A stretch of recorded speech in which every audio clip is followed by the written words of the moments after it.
하나님 말씀 받겠습니다. 모두 일어나셔서 하나님 말씀 받겠습니다. 마태복음 25장 제가 봉독합니다. 마태복음 25장 1절부터 13절까지 제가 봉독할 때에 하나님의 음성 들으시기 바랍니다. 그때 천국은 마치 등을 들고 신랑을 맞으러 나간 열 처녀와 같다 하리니 그 중에 5은 미련하고 5은 슬기 있는 자라. 미련한 자들은 등을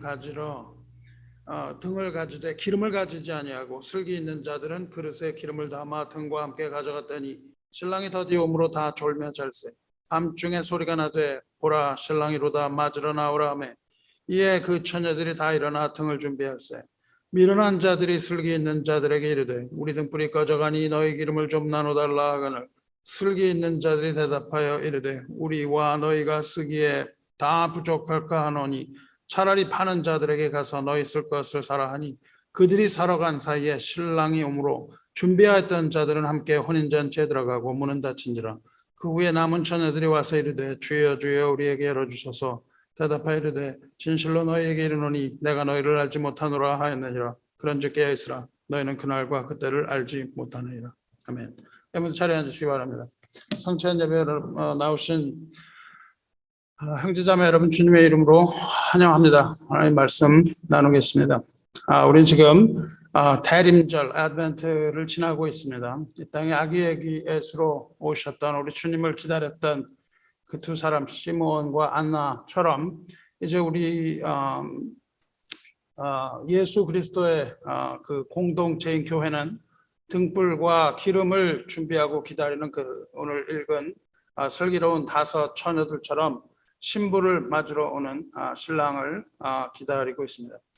하나님을 알지 못하고 복음이 땅에 떨어져 버린 이 세대에 외로운 하나님의 교회는 어린 양의 혼인식에 참여할 어린 양의 신부를 준비시키는 그러한 교회가 되어야 합니다. 마지막 시대를 살아가는 성도에게 야성적인 그런 신앙, 우리가 스스로 우리의 신앙을 지킬 수 있는 그런 신앙을 우리가 구비하여 이 마지막 때를 잘 환난을 다 지나가시길 바랍니다. 오늘 본문은 예수께서 말씀하신 그 수많은 천국 비유 중에 하나입니다. 예수님께서 감람산에 앉으셔서 그 종말의 징조에 대하여 말씀하셨고 마지막 때를 살아가는 성도는 과연 어떠한 삶으로 주님의 재림을 기다려야 하는가에 대해서 그 앞장 24장에서 3가지 비유로 말씀하셨습니다. 첫째로 무화과 나무 비유를 통해서 주님이 오시는 날이 가까이 왔음을 깨닫고 그 징조를 통해서 그 날과 시는 알지 못하지만 우리가 그 징조에는 민감하게 깨어 있어야 한다는 그 무화과 나무의 비유를 보여주셨고, 두 번째로는 그 집주인과 도둑의 비유를 통해서 깨어 있어야 할 것을 알려주셨습니다. 이 집주인과 도둑의 비유에서요, 집주인은 도둑이 올 수 있다는 것을 미리 알고 있습니다. 도둑이 오는 것을 모르고 있다가 갑자기 맞은 것이 아니라 도둑이 오는 것을 알고 있었음에도 불구하고 밤에 깨어있지 못하고 잠을 잤으므로 도둑이 침입하게 하도록 내버려두는 그런 결과를 초래합니다.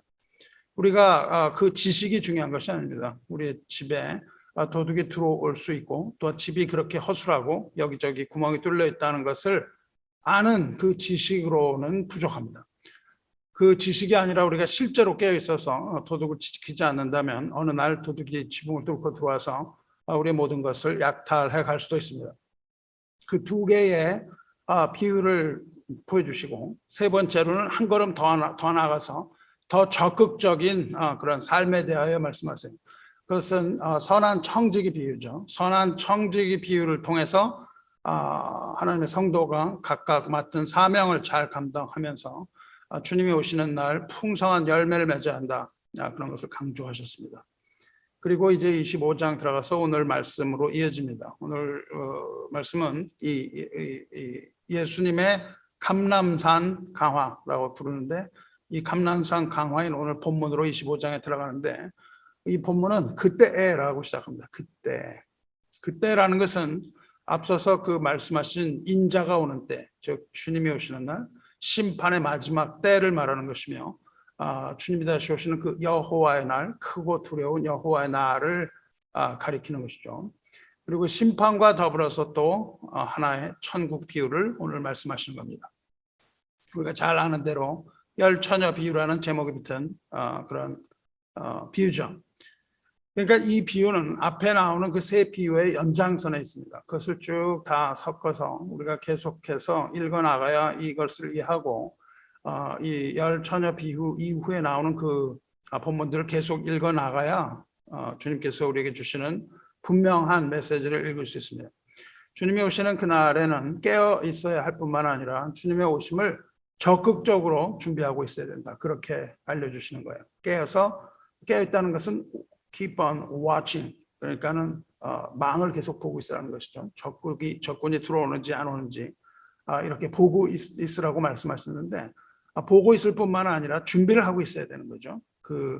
적이 쳐들어올 때는 어떻게 해야 된다는 프로토콜이 있어야죠. 그렇죠? 적이 쳐들어오는데 당황해서 적이 옵니다라고 그냥 소리를 거기서 질러버린다든지 뭐 거기서 총을 쏴버린다든지 이런 보초가 있다면 그것은 제대로 자기의 직무를 수행하는 보초가 아니죠. 그래서 우리는 그런 프로토콜을 가지고 주님이 오실 때 어떻게 해야 되는지 우리가 준비를 해야 됩니다. 그러니까 주님이 오실 때 우리는 무엇을 어떻게 해야 할 것인가라는 것을 미리 생각하고 있어야 주님 오시는 날 당황하지를 않을 것이죠. 그런데 우리가 말씀에도 둔감해서 이런 것에 아주 무관심하고 이런 것을 알지 못하고 있다가 주님이 갑자기 오시는 그 날이 있다면 우리는 당황하는 것을 면하지 못하고 오늘 본문에 나오는 그 미련한 다섯 처녀처럼 행동하기가 굉장히 쉬울 것이죠.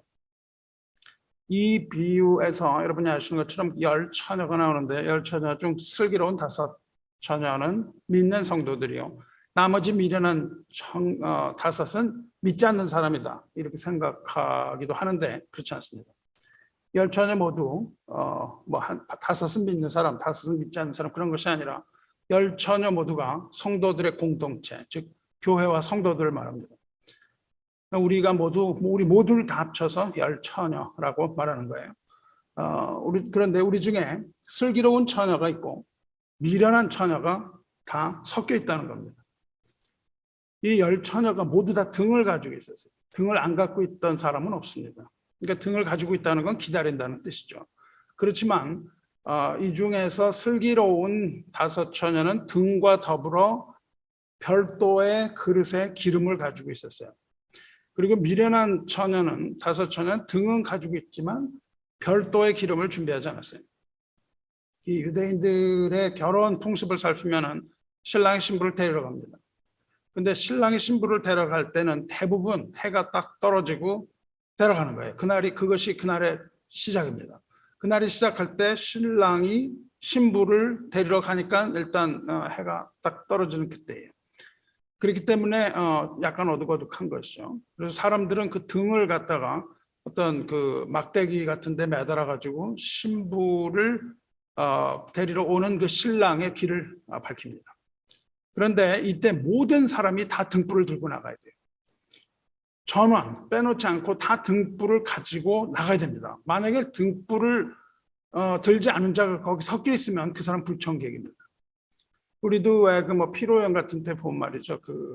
아무 상관없는 사람이 그냥 거기 가고 피로연에 가고 국수를 한 그릇 얻어먹고 그런 사람들 있잖아요. 그런 식으로 이 결혼하고 아무 상관이 없는 사람인데 거기 나타나는 사람은 불청객 아니면 도둑입니다.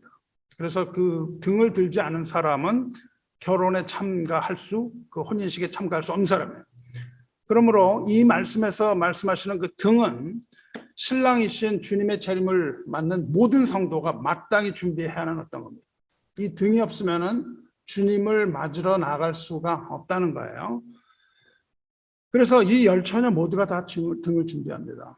놀라운 사실은 그 미련한 처녀도 등을 준비하고 이 한 교회 안에서 한 무리가 되어서 신앙생활을 하고 있다는 겁니다. 우리가 교회에서 계속 이렇게 말씀을 듣고 깨어 있어야 한다 이렇게 이야기를 하니까요. 등을 다 준비하는 거예요. 그 등을 준비하게 됩니다. 등이라고 하는 것은 곧 말씀을 의미해요. 주의 말씀은 내 발의 등이요 내 길의 빛입니다. 그렇게 말씀하십니다. 주의 말씀은 내 발의 등이라고 말씀을 하세요. 그러니까 이 등이라는 것은 말씀을 의미해요. 그러니까 오늘날 교회에 다니는 열처녀 모두가 교회에 등록을 하고 주일마다 꼬박꼬박 출석을 하고 주일 설교 말씀을 듣습니다. 그러니까 말씀이 어느 정도 선포가 되고 있다는 거예요. 그런데 열처녀 모두가 등은 준비했지만 미련한 다섯 처녀는 기름을 준비하지 않습니다. 기름을 준비하지 않아요. 그래서 오늘 그 비유 말씀의 핵심 요지는, 이 말씀의 핵심 요지 중에 요지는 저녁이 되는데 신랑이 오지 않는다는 거예요. 이게 핵심이에요. 저녁이 되는데 신랑이 오지 않는 거예요. 그리고 열처녀는 모두 신랑을 기다리고 있습니다. 그러니까 교회는 예수님의 다시 오심을 기다려요. 이처럼 교회는 어린 양을 기다리는 공동체입니다. 교회는 기다리는 공동체예요. 기다림이 없는 재림이라는 것은 없습니다. 그것을 대림이라고 부른단 말이죠. 예수님 오심을 기다리는, 그것이 지금 우리가 지나가고 있는 대림절이에요. 기다림이 없는 재림이라는 건 없고, 기다림이라고 하는 것은 성도의 미덕이고, 교회는 주님 오실 날을 손꼽아 기다리는 그러한 기다림의 공동체입니다. 그래서 지금처럼 이렇게 대림절이라는 것을 만들어 놓고 말씀을 읽으면서 주님 오시기를 기다리고 있잖아요. 이게 바로 예수님 다시 오심을 기다리는 교회의 모습이고 열처녀의 모습입니다. 근데 밤이 되었는데 신랑이 오질 않아요. 밤이 더 깊었는데 신랑이 오지 않습니다. 계속 신랑이 오진 않는 거예요. 기다리는데 신랑이 오지 않아요. 오늘날도 그렇지 않습니까? 주님께서 다시 오겠다고 약속을 하셨는데 2000년을 훌쩍 뛰어넘은 이 시점에서도 주님은 아직 오시지 않았어요. 이것이 바로 예수님께서 미리 말씀하신 겁니다. 내가 곧 다시 오시라 말씀하셨지만 상당히 지연될 것을 말씀하고 계셨습니다. 그래서 주님께서는 이 비유를 통해서 오시는 그날이 초저녁이 아니라고 말씀하세요. 초저녁이 아니고 깊은 밤중에 온다, 그렇게 말씀하세요. 그러나 새벽이 오기는 전에 오시는 겁니다. 이 때가 이제 늦어질 것인데, 때가 늦어지는 것은 사람들이 말하는 것처럼 더딘 것이 아니라 하나님께서 오래 참으셔서 아무도 멸망하지 않고 다 회개를 원하신다, 이렇게 베드로후서에서 이야기를 하고 있잖아요. 그러니까 그렇게 오시는 것은 더디 오려 오시는 것이 아니라 모든 사람이 다 회개하고 구원받기를 원하시는 하나님의 사랑 때문에 이 예수님의 오심이 유보되고 있다, 이렇게 말씀을 하신단 말이죠. 어쨌든 밤은 깊어가고 신랑은 오지 않습니다. 그런데 5절 보십시오. 신랑이 더디움으로 졸며 잘세, 이렇게 됐습니다. 이 중에서 미련한 처녀 5이 졸고 잘세, 그렇게 안 돼 있고요. 모두 졸고 자는 거예요. 열처녀 모두 졸기도 하고 자기도 하는 겁니다. 그러니까 이 열처녀가 모두 다 졸거나 잠을 잘 만큼 주님의 재림이 아주 지연되고 있다는 뜻입니다. 힘들다는 거예요. 그 깨있기가. 우리가 주님을 기다린다고는 하지만 이 시기는, 우리가 기다리고 있는 시기는요, 졸음을 이기기가 아주 어려운 때예요. 그것을 견뎌내기가 아주 어려운 때를 우리는 살아가고 있다는 것을 아시기 바라요. 그래서 아무리 믿음이 좋은 사람이라 할지라도 잠은 자지 않더라도 조는 거예요. 자꾸 주님이 오시질 않으니까 자꾸 졸고 있습니다. 그런데 주님께서는 그 졸았던 거에 대한 책망을 하지 않으세요. 이 졸은 거에 대해서 책망을 하지 않고, 이 단 한 가지 여기서 이 비유를 통해서 책망하신 것은 기름을 준비하지 않았다는 겁니다. 졸았다는 것을 책망하시는 것이 아니라 그 미련한 5처녀가 기름을 준비하지 않았다는 것을 책망하고 계세요. 등을 준비하지 않은 5처녀가 준비하지 않았던 것, 그것은 기름이죠. 5처녀가 준비하지 않았던 것은 등을 밝힐 여분의 기름이에요. 여기서 등을 밝힐 기름이라고 할 때 등을 밝히는 기름은 언제나 성령을 말합니다. 성령을 말하는 거야. 등이 말씀이라면 기름은 성령이에요. 말씀은, 우리에게 주어지는 말씀은요, 그 자체로 역사할 수가 없습니다. 말씀으로 독립적으로 역사할 수가 없어요. 등이라는 것은, 하나님의 말씀은 천국으로 향하는 그 길을 밝힐 등이에요. 그러니까 말씀이 우리를 인도하십니다. 말씀이 우리를 인도하세요. 그래서 그 말씀을 인도하시는데 그 등이 깜깜한 밤에 불을 켜지 않고 이 등이 간다면 그것은 우리를 인도하는 것이 아니죠. 이것은 있을 수 없는 겁니다. 하나님의 말씀을요, 깜깜한 방에서는 읽을 수 없다는 거예요. 반드시 불을 켜야 되는 거죠. 불을 켜야만이 하나님의 말씀을 우리가 읽을 수 있는 것처럼 하나님의 말씀은 반드시 기름, 즉 성령으로 태워야 합니다. 성령으로 태워야 하나님의 말씀을 볼 수가 있는 거예요. 성령 없이 말씀을 읽는다 해도 우리는 전혀 이해하지 못하는 겁니다. 성령 없이 말씀을 읽어도 믿음을 가지기가 어려운 겁니다. 오직 성령으로서 거듭난 자만이 하나님의 나라를 유업으로 얻을 수 있다. 그렇게 말씀하셨어요. 성령으로 거듭나지 않고는 하나님의 나라를 볼 수가 없는 거예요. 그러니까 성령이라고 하는 것은 성령 하나님 말이죠.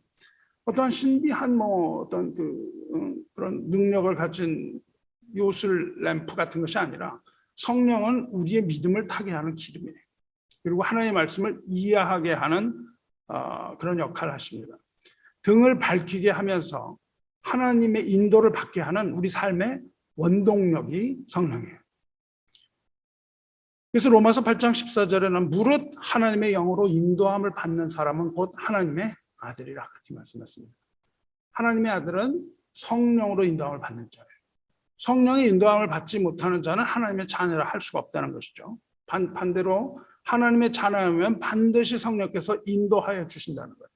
그리고 성령으로 인도하심을 받은 사람이라야만 천국을 소유하게 된다는 것이 불변의 진리입니다. 그래서 성령은 우리를 거듭나게 하시는 거예요. 거듭나게 하시고 우리 안에 들어오실 수가 있습니다.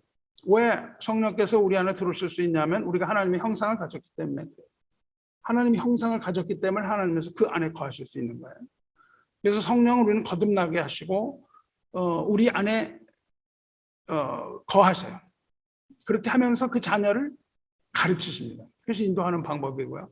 또한 그 자녀의 삶을 변화시키는 그런 충만한 역사를 일으키시는 것이 성령이에요. 그러니까 성령 체험 한번 얻어보지 못하는 그냥 겉으로만 신자, 무늬만 그리스도인, 이 형식적으로 교회를 다니는 사람들, 봉사는 열심히 하고 선교도 열심히 하고 이런 우리가 눈으로 보이는 어떤 외면적인 이런 종교 활동, 이것들은 열심히 하지만 성령을 우리가 받지 못했다면 우리는 천국을 소유하지 못한 여기에 있는 미련한 다섯 처녀가 되고 마는 겁니다. 그렇지만 그 미련한 다섯 처녀가 한 밭에 함께 하는 거예요. 그래서 오직 성령에 사로잡히고 인생 길목마다 이 성령에 의해서 우리가 인도함 받고 또 믿음과 사랑의 이런 역동적인 그 힘에 의지하는 이 신실한 신앙을 누리는 사람이야말로 하나님의 자녀인 겁니다. 성령 없는 하나님의 자녀라는 그런 것은 존재하지 않는 거예요. 우리가 하나님의 자녀라면 반드시 우리는 성령을 소유한 자입니다. 그래서 이제 열 처녀가 졸기도 하고 잠을 자기도 하고 있는데 그렇게 꾸벅꾸벅하고 기다리고 있는 거예요. 그런데 한밤중에 소리가 들립니다. 그것을 직역해서 번역하면 마침내 큰 소리가 들렸다, 이렇게 번역해요. 마침내 큰 소리가 들렸다. 신랑이 오니 마중 나오라, 이런 소리가 들렸다는 겁니다. 이 신랑이 도착할 시간을 훨씬 넘겨서 열 처녀들이 모두 잠에 떨어질 만큼 아주 그 깊은 밤에 그랬습니다. 하나님께서는 한 번 하신 일을 계속 반복해서 보여주세요. 구약에서요, 희미한 모습으로 보여주시고 그것이 점점 밝아지는 그런 구조로 성경이 기록되어 있습니다.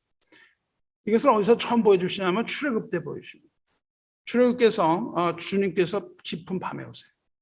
마지막 장자재앙이 일어날 때요, 그 한밤중에 일어납니다. 그리고 이 백성들이 한밤중에 급하게 애굽에서 나와요. 아주 급하게 한밤중에. 그리고 메시아는 깊은 밤중에 오십니다. 어둠 가운데 오시는 거예요. 어둠 가운데 빛으로 오시죠. 그리고 지금은 밤이 깊었습니다. 그렇게 밤이 깊어서 이제 메시아가 오신다는 거죠. 이제 곧 신랑이로다 맞으러 나오라는 소리가 온 세상에 울려 퍼진다는 거예요. 나팔 소리와 함께, 천사들과 함께 하늘로부터 불꽃과 같이 그렇게 강림을 하신다는 겁니다. 이 밤중은 말이죠, 고요한 거예요. 고요하다가 재림의 때가 딱 이르면 그것이 그 밤중에 정점에 이르는 거예요. 이 밤중이라는 것은 어떤 정해진 그런 시각을 말하는 게 아니라 누구도 예상하지 못했던 그 고요, 이 고요를 뚫고 주님께서 그 고요함 가운데로 들어오시는 거예요. 예수님께서 이 세상 가운데로 이 시간의 어떠한 장벽을 뚫고 성육신을 하셨거든요. 그것을 뚫고 들어오셨거든요. 근데 이제 다시 예고 없이 그렇게 평화롭다 하는 곳을 뚫고 예수님이 들어오실 때는 그냥 아주 소동이 일어나는 거죠. 주님께서 우리가 잠자고 있는 고요 함 가운데 들어오시는 거죠. 고요가 깨지고 졸고 있던 처녀들이 그냥 다급하게 달려가는 아주 소란한 상황으로 바뀌는 거예요. 소동이 일어나는 겁니다. 주님이 오시면. 주님이 오시는 날이 얼마나 돌발적이고 급작스러운 건지 여기서 잘 말해줘요. 또 얼마나 소란스럽게 될 것인가 하는 것에 대해서도 시사하는 바가 큽니다. 참으로 주님의 오심은 보라 신랑이로다, 맞으러 나오라, 이런 외침과 더불어 이 땅에 실현될 것입니다. 이 모든 인내와 기다림의 기간이 끝나고 영원한 심판과 구원의 완성이 이루어지는 그날이 호련히 나타난다고 말씀하고 계시는 겁니다.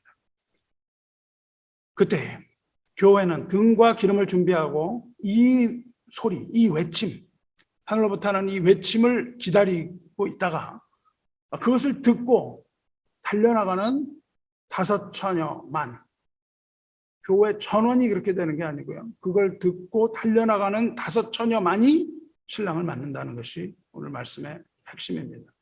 7절 보시면은 이에 그 처녀들이 다 일어나 등을 준비할세.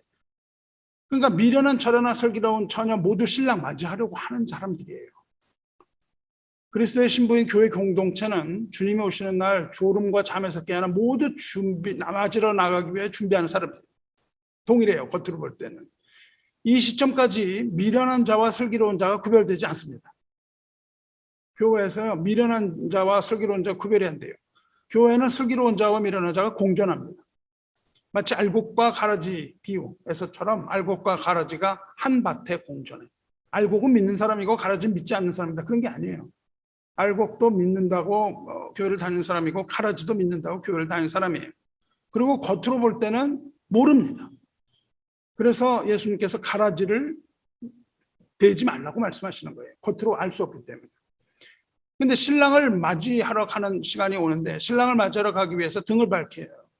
등을 밝히기 위해서는 심지가 있습니다. 그리고 거기에 기름을 등전에 가득 신선한 기름을 채워 넣어야 돼요.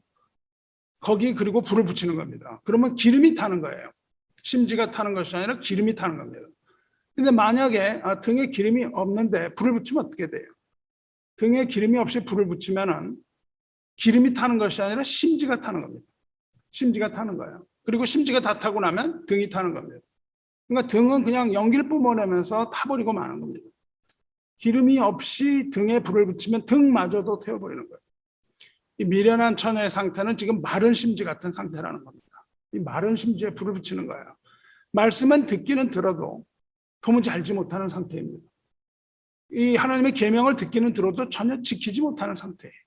이것이 미련한 5처녀입니다. 영적인 생명이 고갈된 상태, 은혜가 없는 그런 신앙, 이 새 생명을 주시고 인도하시는 성령 하나님과 단절된 것, 하나님의 부재, 이런 상황이 교회 내에 있으면서 이런 걸림돌 가운데 넘어진 사람들을 말합니다. 그래서 이제 불을 붙였는데 등불이 꺼져가고 등이 타버릴 것 같은 거죠. 미련한 처녀들이 보니까 이제 등이 타버릴 것 같아요. 그러니까 미련한 처녀들이 슬기로운 처녀들에 가서 보니까 기름을 들고 있단 말이죠. 기름을 별도로 그릇에 준비해서 들고 있는 거예요. 그래서 기름을 좀 나눠달라고 청하지만 슬기로운 처녀들은 거절하죠. 우리가 쓰기에 다 부족할까 하노니 차라리 파는 자들에게 가서 너 있을 것을 사라, 그렇게 말합니다. 미련한 자는 지금 아주 이 처녀는 절박한 상황에 봉착하는 거예요. 그렇지만 기름을 구하지 못해요. 구할 데가 없습니다. 여러분, 이 무엇을 말합니까? 구원은 각자의 몫이라는 겁니다. 구원에 있어서는 누구도 다른 사람 도와주지 못하는 거예요. 목사를 할지라도 성도를 도울 수가 없습니다. 기름을 줄 수가 없는 거예요. 말씀을 선포하고 등을 보여줄 수는 있어도 그것을 어떻게 실제로 나눠줄 수가 없는 겁니다. 각각 자기가 소유하고 있는 성령과 은혜와 믿음에 의해서 이것이 결판이 나는 거예요. 그러니까 나의 신앙이 너의 구원을 책임지지 못한다는 거예요. 내 신앙이 여러분의 구원을 책임지지 못합니다. 그런 상태로 누구나 다 그리스도의 심판대 앞에 서는 겁니다. 그리스도의 심판대 앞에 설 때 우리가 그리스도 앞에 내어놓을 은혜와 믿음의 기쁨을 누구한테 꿔달라고 할 수가 없는 거예요. 내가 내 손에 없는데 심판대 앞에서 이거 좀 꿔주세요, 그렇게 말할 수가 없다는 거예요. 그리고 옆에 있는 사람은 주고 싶어도 그걸 꿔줄 수가 없다는 겁니다. 어떤 의인이라 할지라도 어떤 의인이라 할지라도 다른 사람, 타인의 구원 앞에서 무기력한 거예요. 에스겔서 14장에 이렇게 되어 있습니다. 여호와의 말씀이 또 내게 임하여 이르시되 인자야 가령 어떤 나라가 불법을 행하여 내게 범죄함으로 내가 손을 그 위에 펴서 그 의지하는 양식을 끊어 기근을 내려 사람과 짐승을 그 나라에서 끊는다 하죠. 심판이 내린다는 겁니다. 하나님께서 어떤 나라에 심판을 내리는데 비록 노아, 다니엘, 욥 이 세 사람이 거기 있을지라도 이건 아주 의인들이죠. 노아, 다니엘, 욥 이 의인들이 거기 있을지라도 그들은 각각 자기의 공의로 자기 생명만 건지리라. 노아, 다니엘, 욥도요 자기만 구할 수 있다는 거예요. 다른 사람 구할 수 없다는 겁니다. 자기 생명만 건지라 나 주 여호와의 말이라. 그래놓고 뭐라고 하시냐면 비록 이 세 사람이 거기 있을지라도 나의 삶을 두고 맹세하노니 그들도 자녀는 건지지 못하고 자기만 건지겠고. 그러니까 이 의인도요 자기 자식을 구하지 못하는 거예요. 자기만 건지겠고 그 땅은 황폐하리라. 주 여호와의 말씀이라 말씀하세요. 그 그리스도 앞에서 이 심판의 평가는 자기 공로로 결정되는 겁니다. 남의 것을 빌어서 보일 수가 없는 거예요. 비록 부모라 할지라도 자식의 구원을 도울 수가 없습니다. 아버지가 구원받았다고 해서 아들도 아버지 신앙으로 구원받지 못하는 거예요. 각각 자기 믿음과 자기 행함에 대해서 심판과 구원이 있는 겁니다. 이 미련한 철원들은 자신의 기름이 떨어진 걸 너무 늦게 깨달았어요. 자기 영혼과 이 직결된 이 생명의 문제인데 이거를 심각하게 여기질 않는 거예요. 교회를 다니면서도 우리가 생명의 문제를 심각하게 여기질 않는 거예요. 그저 그냥 헐렁헐렁하게 교회를 다니는 겁니다. 그러다가 마지막 운명의 순간에 이르러서 비로소 문제를 돌아본다는 것은 아주 미련하고 어리석은 자의 공통된 특징입니다. 그것을 준비하지 못해요. 미련한 자가 아니라 승기로운 자가 돼서 우리는 미리 기도와 말씀으로 기름을 우리가 준비하고 성령 충만한 가운데 믿음 생활하시기를 주님의 이름으로 축원합니다. 그렇게 슬기로운 처녀한테 이제 미련한 다섯 처녀가 기름 좀 빌려달라고 하니까 기름 나눠줄 걸 거절하면서 이렇게 말합니다. 차라리 파는 자들한테 가서 너희 있을 것을 사라. 이렇게 얘기를 해요.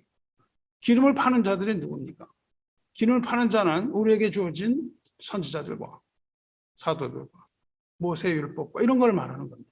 하나님이 우리에게 주신 말씀인 것이죠. 그 말씀, 그 복음을 전하는 복음 전도의 일꾼들, 우리에게 복음을 전해주는 사람들, 이런 사람들이 우리에게 전해주는 복음의 메시지. 이게 기름이에요. 그 기름을 받아야 되는데 옆에 있는 사람이 줄 수가 없다는 거예요. 이 선지자와 사도들을 통해서 주신 하나님의 메시지는 거기에는 구원의 모든 해답이 다 들어있는 거예요. 이 성경에 구원 모든 해답이 다 들어있는 겁니다. 누가복음 16장에 나오는 거지 나사로와 부자 기사 읽어보시기 바래요. 거지 나사로는 죽은 후에 천사들에게 받들려서 아브라함의 품에 들어가잖아요. 그리고 부자는 죽어서 음부에 들어갑니다. 근데 부자가 아브라함에게 말하기를 나는 여기 구렁텅이가 있어서 지금 세상에 갈 수가 없습니다. 내가 이런 걸 미리 알았더라면 내가 왜 그런 짓을 했겠습니까? 내 자녀들 내 집에 그 아이들한테 내가 가서 이런 거 있으면 이런 거 얘기 좀 하고 오겠다고 하고 싶은데 그렇게 하지를 못하니까 나사로 지금 자유인 아닙니까? 나사로를 아버지 집에 보내서 이 지옥의 상황에 대해서 설명해달라 이렇게 얘기를 하는 거죠. 그때 아브라함이 뭐라고 합니까? 그들에게 살아있는 자들이죠. 이거는 살아있는 자들에게 모세와 선지자들이 있으니 그들에게 들을지니라 그래요. 모세와 선지자가 그들에게 주어졌다는 겁니다. 그러니까 그거를 지금 들어야 된다는 거예요. 결국 모세와 선지자들과 사도들의 복음을 듣고 행하는 자는 아브라함의 품에 거하고 듣고도 행하지 않는 자는 음부에서 이를 갖게 될 것이다. 이 말씀을 하고 계시는 것이죠. 우리에게 주어지지 않아서 우리가 모르는 것이 아니에요. 그렇죠. 우리는 그것을 알고 있습니다. 하지만 우리가 그것을 만홀히 여기고 하나님의 말씀을 농담처럼 여기고 말씀에 집중하라고 하는데 거기에 집중하지 않고 말씀을 사모하는 마음 이런 거 없이 그냥 교회를 다니는 이러한 행위를 하는 사람이 그런 그 미련한 처녀죠. 기름은 절대 나눌 수가 없다는 겁니다. 구원은 오직 모세와 선지자와 사도들이 전해준 복음의 말씀을 듣고 그것을 믿고 행하는 일 외에는 얻을 수 없는 그런 일인 거다. 이렇게 우리에게 말씀하여 주고 계시는 거예요. 천국은 마치 값진 보화를 얻기 위해서 가진 모든 거 다 팔아서 그 보화가 묻혀있는 땅을 사는 것과 같다. 그렇게 말씀하셨잖아요. 우리가 그러한 열정을 가지고 천국을 사모하며 말씀을 사모하며 성령을 사모하며 그렇게 믿음 생활을 하시길 축원합니다. 이 믿음과 성령의 감화에 따른 이 기도로 우리가 주님의 무한한 그 은혜를 받아서 누리시기를 주님의 이름으로 또한 축원합니다. 이 어리석은 처녀들은요, 기름을 파는 자, 곧 선지자와 사도가 전해준 복음이 그들의 바로 눈앞에 있었다는 것을 알고 있었는데, 그것을 조명한 성령의 조명을 통해서 그 말씀을 듣고 행해야 한다는 그 구원의 진리를 너무 늦게 깨달았습니다.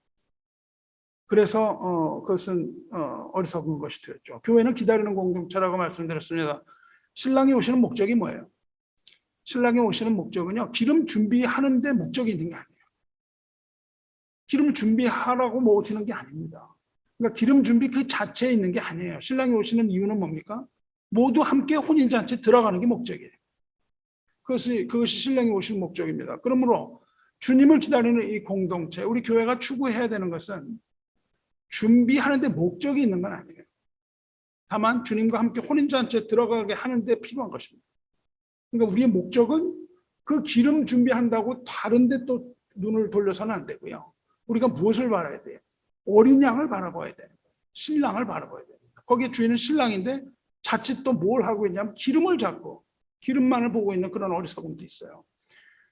그래서 우리는 주님과 함께 혼인잔치에 들어갈 수 있도록 등과 기름을 준비시키는 것, 그것이 교회의 지금 이 마지막 때를 살아가는 교회의 사명입니다.